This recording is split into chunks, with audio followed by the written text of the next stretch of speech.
Donc, lorsque les caisses d'un pays sont vides, le président de ce pays doit prendre des mesures efficaces pour pouvoir renflouer les caisses de l'État d'argent. C'est ce que vient de faire le président du Nigeria, M. Bola Tinubu, qui vient de prendre la mesure d'interdire les fonctionnaires et les ministres de voyager à l'étranger avec l'argent de l'État. Donc, il a constaté lui-même, ce n'est pas nous, hein, c'est M. Bola Tinubu lui-même qui a constaté qu'il a une dilapidation totale et massive des deniers publics au Nigeria par les hauts fonctionnaires et les ministres d'État. Donc, lui, il a pris une interdiction de 3 mois, pendant 3 mois.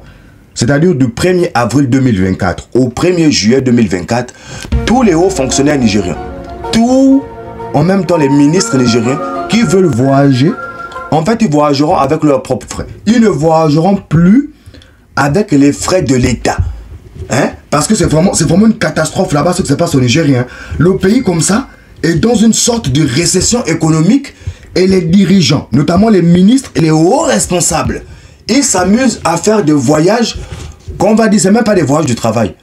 C'est pas des voyages liés à leurs activités du travail. C'est des voyages pour du touriste qu'ils mettent sur des activités de travail. Ils se rendent en Angleterre, aux États-Unis, avec la carte bancaire du pays et ils dépensent l'argent de l'État. C'est la même chose que le président nigérien. Le président du Nigeria, M. Bola Tinubu, qui se balade à l'intérieur du pays avec 25 personnes. Donc lui, quand il fait des déplacements, il a besoin de 25 personnes autour de lui. Pour des déplacements futiles, là où il part rencontrer sa famille, les membres de sa famille, il a besoin de 25 membres, fraîchement payés par l'argent de l'État. Fraîchement, on va dire ça comment, leur billet est fraîchement payé par l'argent de l'État. Donc, aussi quand ils voyagent, pour aller à l'étranger. À l'étranger, quand même, on va dire, il n'y a pas de souci. Quand ils voyagent pour aller à l'étranger, dans les voyages officiels, on nous dit qu'ils se déplacent avec 20 personnes. Là encore, c'est trop. C'est trop, c'est trop. C'est trop. Pourquoi 20 personnes? Pourquoi 20 personnes? Pourquoi pas 5 personnes? Les agents de sécurité, 2-3 ministres, 2-3 conseillers. Pourquoi 20 personnes? En tout cas, lui se déplace toujours avec 20 personnes. Ce qui est grave, c'est que dans le pays, lorsqu'il se déplace dans le pays même, au Nigeria, à Abuja, quand il part à Abuja, tout ça là, il se bat avec 25 personnes. Hein. Ils suivent M. Bola Tinubu. On dirait, c'est lui, on va dire ça comment? C'est lui la mascotte. Donc les autres sont derrière en train de suivre la mascotte. La mascotte qui est en train de dilapider l'argent de l'État. Lui, il a pris cette mesure parce que lui-même il s'est rendu compte. Pendant la COP 28, qui s'est déroulée là-bas en Arabie Saoudite, vous-même, vous avez vu les délégations des différents pays qui se sont rendus à la COP 28. Toutes les délégations, même que nous disons les délégations qui sont fraîchement développées. Les délégations qui sont avancées au niveau développement. Ils ont fait quoi? Ils sont allés avec des petites délégations. Des délégations de 5 personnes, de 10 personnes. C'est la COP 28. Ce n'est pas un déplacement touristique. On vient pour travailler. Travailler sur les décisions qu'il faut prendre pour pouvoir redresser le climat. Mais le Nigeria, qui seront à la COP 28, ils sont partis avec combien de personnes? 590 fonctionnaires. Hein? C'est vraiment incroyable. Hein? 590 fonctionnaires nigérians se sont rendus participer à la COP 28. Et dans les 590 fonctionnaires là, 442, ils ont voyagé avec des billets tout fraîchement payés par l'argent du public.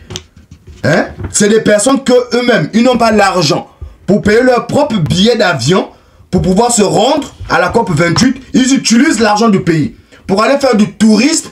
On est venu nous dire qu'ils sont allés participer à la COP 28. Lorsqu'ils sont revenus de la COP 28 là-bas, est-ce que nous avons vu les décisions ou le récapitulatif de tout ce qu'ils ont dit à la COP 28? Pas du tout. Parce que nous voyons bien que la principale raison de leur voyage n'était pas pour participer à la COP 28. Ils n'avaient rien à foutre de la COP 28.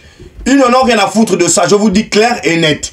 Ils sont partis pour prendre des photos, pour du touristes, pour se balader. Mais en tout cas, on n'aimerait plus que vous vous baladez avec les caisses de l'État, avec l'argent du public. Si vous voulez vous balader, baladez-vous avec votre propre argent. Comme ça là, 442 fonctionnaires sont soit pourtant pour nous dire qu'ils vont aller faire quoi? Un récapitulatif de toutes les mesures efficaces que la COP28 peut proposer pour le Nigeria. Depuis qu'ils sont revenus, on n'a rien vu.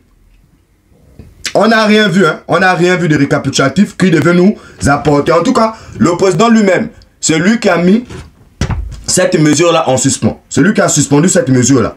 Il a interdit lui-même ses ministres et ses hauts fonctionnaires pendant 3 mois. Vous-même, vous voyez que cette mesure qu'il vient de prendre d'interdiction des ministres et des hauts fonctionnaires juste pendant 3 mois, c'est pour nous flouter.